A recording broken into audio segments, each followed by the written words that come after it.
Friends and gamers, hello. It is 11 o'clock at night, but I just like set everything up, and keep in mind, 11 o'clock at night. I have in my OBS, I have selected like the window for the Clorinde thing, right? And it's called Final Failsafe. And I was like, final? Those are things I would put in a title or like a project file when it was like broken and not working. And it was like, I've exported videos before that in all caps. It's like the Genshin cat video, for instance, the cat event, the cat cafe event. I had so many issues exporting that video because of one stupid little thing. So the final video file for that, it was literally called like Genshin cat video final, all caps, one word. And I was like, did they do that with this? No, I just can't read because it's 11 o'clock at night. Hi. I'm trying to be better about these character teasers, and I was still awake. You would think I would have taken the melatonin gummies. I have not. This is just how I am. So we're gonna watch Clorinde's character teaser, which I didn't even realize the Genshin patch drops like next week. Didn't realize that. Also realizing I think I have a doctor's appointment the day it drops, so that's fun. Anyways, final failsafe for Clorinde. I have been yapping longer than the length of this trailer. It's a teaser, but we're gonna watch it. Yippee! What does it say? Actually, is the description, they're allowed to put that in the description? Oh my god. The Hoyoverse games recently have really been erring on the side of, is this allowed? Is this allowed to be done on YouTube without getting demonetized? How are y'all not getting are you getting demonetized? Am I gonna get demonetized? Who knows? Just this description goes so hard. Like, when you traverse through the dark night, do you recall your transgressions? When you try to escape the condemnation of your crimes, do you dare to stare down at the pitch black barrel of a loaded gun? Between this and Boot Hill saying mother fudger, what are we doing? So much happening in the Hoyoverse lately. Anyways, so we're all on the same page. This is all happening in Genshin Impact, in Minecraft, if you will. Not real. Okay, now we can watch. Don't smite me down. That champion duelists are just a little quieter as the safety is. It's so like refined, but still like a chance to powerful. Honor we love Clorinde. Does she have a blue streak in her hair? A way to unload the pent-up emotion. Never noticed that before. Without a violent eruption. She does have a little. Is it a streak or is it part of her hat? Another way of looking at it. I cannot tell. It has to be a streak, right? Oh, and she keeps her vision like right there. And question its authority. Is that a dull blade? We must safeguard the dignity of the oh my god, wait, these are Genshin weapons. That's so funny. Iron Sting. Is she a sword user? I forget.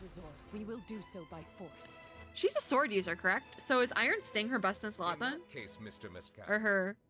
Please confirm whether what's the word? Defense's position correctly. What's the word? Also, when they dropped that last name, I was like, the actor? What? What are we doing? It's 11 o'clock at night. This is why we don't do these at 11 o'clock at night. Is Iron Sting, I can't talk. Is Iron Sting her signature weapon? Because, like, it's not a bad sword. It's not the worst sword. But she is a 5-star. I think her signature weapon is probably the banner weapon. Isn't the banner? She's a sword user, right? Am I correct in that? She's a sword user, but then she also has a gun in Genshin Impact. Vehemently oppose the law. Nouvelette's in here, though. And request just a casual Nouvelette. to defend the honor of your guild. That's right. I demand. That is not the actor. Ooh. No, she definitely has a purple. I never noticed it's not purple, the blue streak in her hair. Because it's the same color as the feathers on her hat.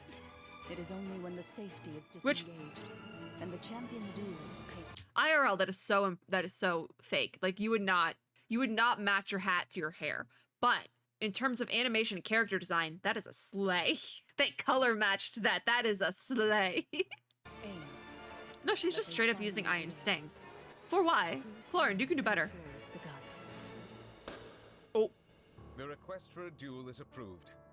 Oh, This they're dueling. Is irreversible. That's actually really cool. I was yapping. I was making little jokey jokes during her teaser. But I do have to say, her teaser being the setup for a duel, which is basically her job. She sits with Farina, looks pretty, and duels people. So like, that's basically her job. She's booked and busy dueling.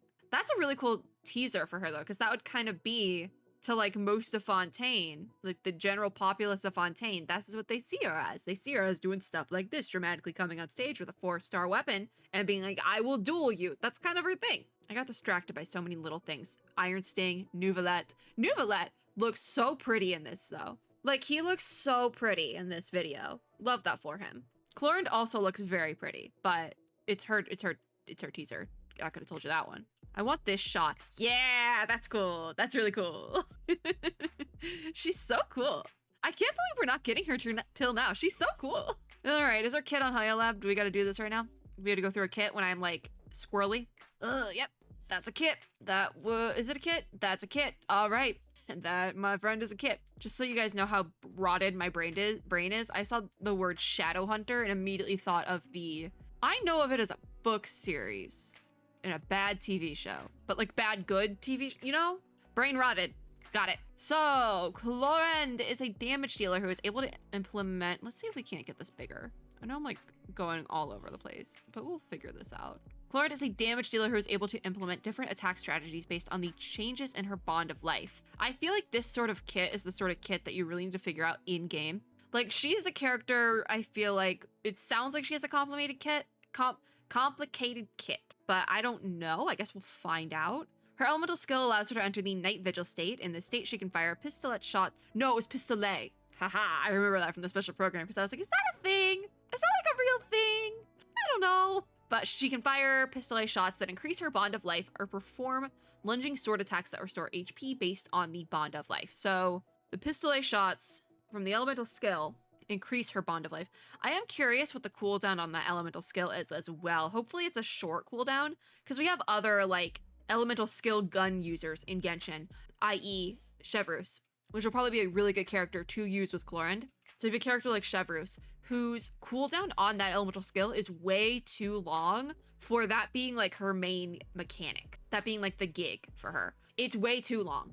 I'm gonna say it. And granted, I don't have Chevrus. I've only trialed her during the film festival event and the banner she was on. So I can't say that for sure, but in those two trials, I was like, yeah, this skill cooldown is way too long. We need to work on this, guys. I'm assuming maybe you can shorten it. She probably works really well with like the weapons that let you double that up. I forget what weapon Chevrus uses. I don't have her. Don't come for me. I hope that she's ran as a 4-star on this banner though. That would be really helpful for me because I want to pull on somebody's banner in this patch. Someone's getting a banner pull. I'm getting a 5-star during this patch.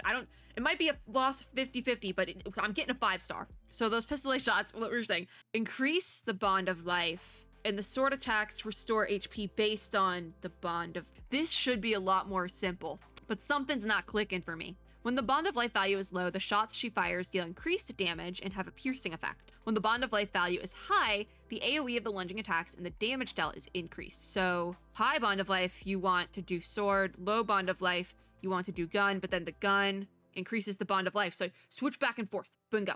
That being said, I think that she is like a hyper carry DPS. You want her and 3 supports. That's the team.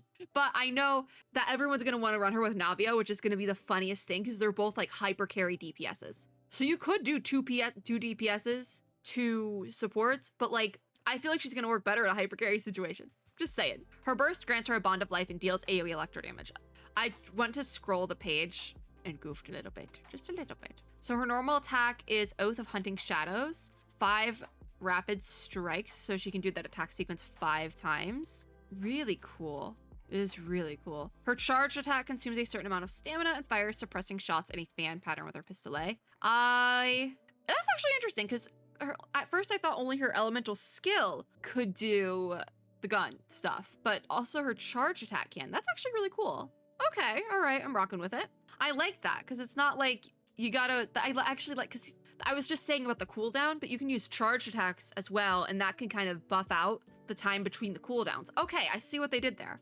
I was concerned her kit would be like Chevrus's specifically, where you're just waiting for that cooldown incessantly. But no, they actually, looks like it's a little bit better, which is understandable. She's the 5-star. If her kit was clunky, and not to say Chevrus is a clunky kit, but she kind of does, but I don't think Chevrus is supposed to be an on-field DPS character at all. I think she's mainly supposed to be a support, so that makes sense. But still, I was a little bit concerned about that. So what is this? The Talent Hunter's Vigil. There's just a lot of text. Preparing her pistolet, she enters the Night Vigil state, using steel and shot together. In this state, Clorinde's normal attacks will be transformed into Swift Hunt pistolet attacks, and the damage dealt is converted into electro damage that cannot be overridden by infusions. Oh, so that can't be overridden. Okay. And she will be unable to use charged attacks. Is that her ult? Or is that just for her? This is part of her other thing. Her elemental skill allows her to enter the night vigil state. So this is her elemental skill. This is not her ult. That's actually quite cool because this would be like a 4-star character's ult right here. But it's just her skill. That makes more sense with the cooldown then. Because if it's a prologue, the night vigil state being her skill, that makes a lot more sense. Because you're in that state for quite some time. So if there's a cooldown, like by the time you get out of that state, the cooldown's probably almost over. So that I actually like that quite a bit. I take it back. I take back the cooldown thing. They fixed it. It's good. Clorinde's normal attacks will be transformed into Swift Hunt pistol attacks. Damage dealt is converted into electro damage. Cannot be overridden by infusions. I said this. Using her elemental skill will transform her charge attack, I think that's what they're talking about, into Impale the Knight, where you perform a lunging attack dealing electro damage. Okay, so because her main weapon in her skill state, night vigil state, is pistolet, the charge attack is the sword then. So she switches, like, flips hands, you know? The damage done through the aforementioned method is considered normal attack damage. Clorinde will exit the night vigil state when she leaves the field. Definitely her kit is really convoluted, but it's also very cool. Like, it's a convoluted kit for sure, which is maybe why they waited until nearing the end of Fontaine to drop her, because her kit is like kind of advanced to figure out. Like, I'm working through this. I am working through this kit. I am determined to figure out how her kit works, at least somewhat. And it's definitely something. They're like, listen, it's the end of the patch. Not the patch, it's the end of the nation, if you will. The end of an era. Here's the character of Fontaine with the most convoluted kit in existence. Before her was Arlecchino, which also has a little bit of a convoluted kit. But this, I would argue, there's a lot going on, but I think it might be easier to understand in a way. Swift Hunt is the pistol attack, I think? When her bond of life is equal to or greater than 100% of her max HP, she performs a pistolet shot. When her bond of life is less than 100%, firing her pistolet will grant her bond of life with the amount gained based on her max HP. The shots she fires can pierce opponents and damage dealt to opponents, and their path is increased. I sped up how I was reading that because I think how this just all passive. Sounds like it's all passive for more or less, but like you can kind of game it as well, where you can lower her HP, make the bond of life higher. But this Swift Hunt is more so a passive skill. You can game it, but it's more passive than the other stuff. Okay, Impale the Knight. What's Impale the Knight? The current percentage value of Clorinde's bond of life determines its effect. When it's at 0%, she performs a normal lunging strike. When the bond of life value is less than 100% of her max HP, Clorinde is healed based on the bond of life value, and the AoE of the lunging attack and the damage dealt is increased. Again, this is all really passive stuff. When the value of the bond of life is equal to or greater than 100% of her max HP, use Impale the Knight Pact. The healing multiplier is increased and the AoE and damage dealt by the lunge is increased even further. I think one thing I'm curious about with all this like passive gaming, the bond of life values and the HP values, one thing I'm curious about is how passive does this feel in game? Like, can you kind of just, for lack of a better term, unga bunga your way through and have the bond of life and the HP kind of go up and down as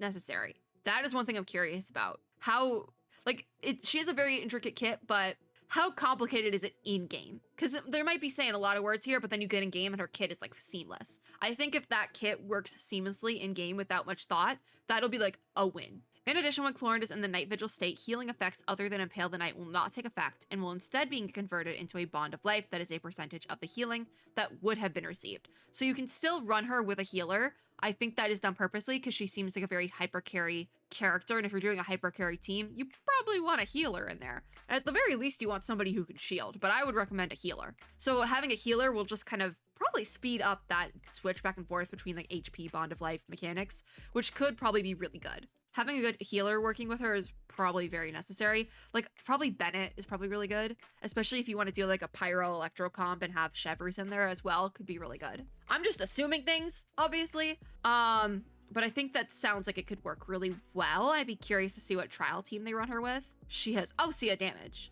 We all know about that at that point, right?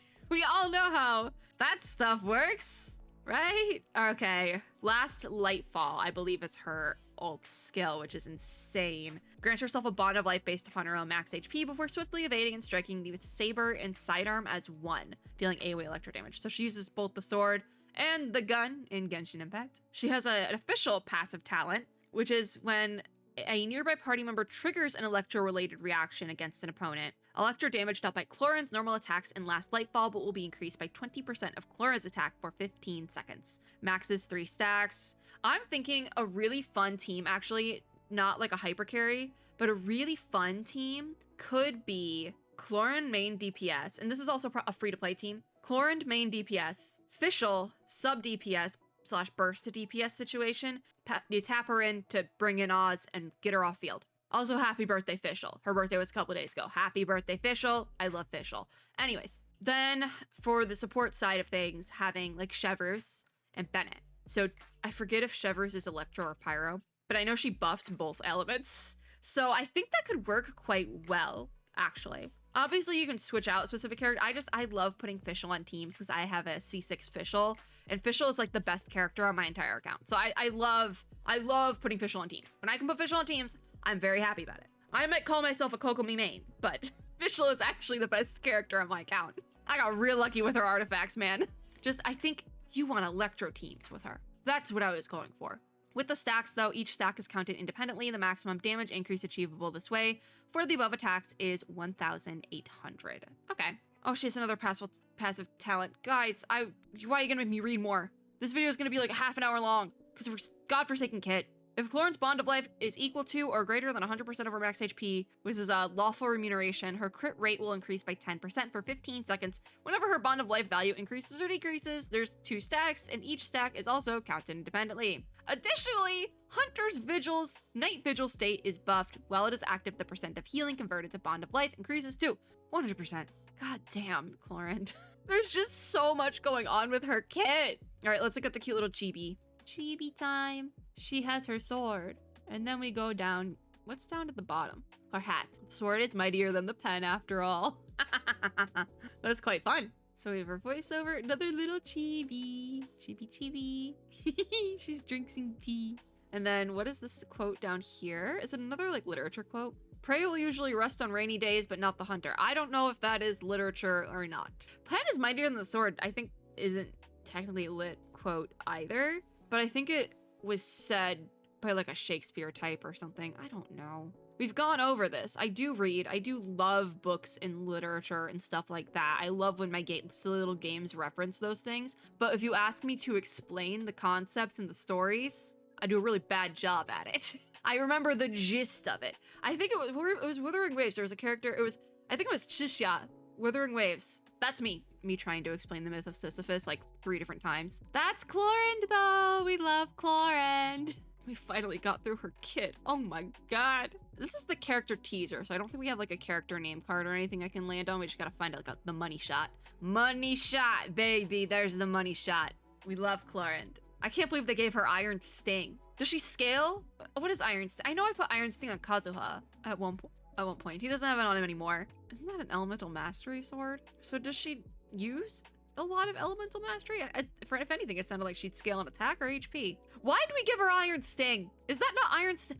Oh, does one of the Fontaine weapons look like Iron Sting? I swear that's Iron Sting. Why did they give her a Fontaine weapon? I'm ending this video. I think I've spent a good, like at least a third of this video talking about the Iron Sting sword. Anyways, that is it for today. I will link both the character teaser and the kit details down below because I spent so much godforsaken time looking at these kit details. I'm putting them in the description. I can't wait to trial her. I really can't wait to trial her. Let's see if we can get her to come home. I need her to stand on a team with Navia and look pretty and then build both of them because I haven't built any of my Fontaine characters. If you like this video, make sure to give me a like down below as well as subscribe for more and click the little notification bell to be notified when I upload new ones. As always, I hope everyone is having a super lovely day wherever you are in the world. Good luck on your Clorinde pulls if you're pulling for her in like a week, and I'll see you all in my next video. Bye guys!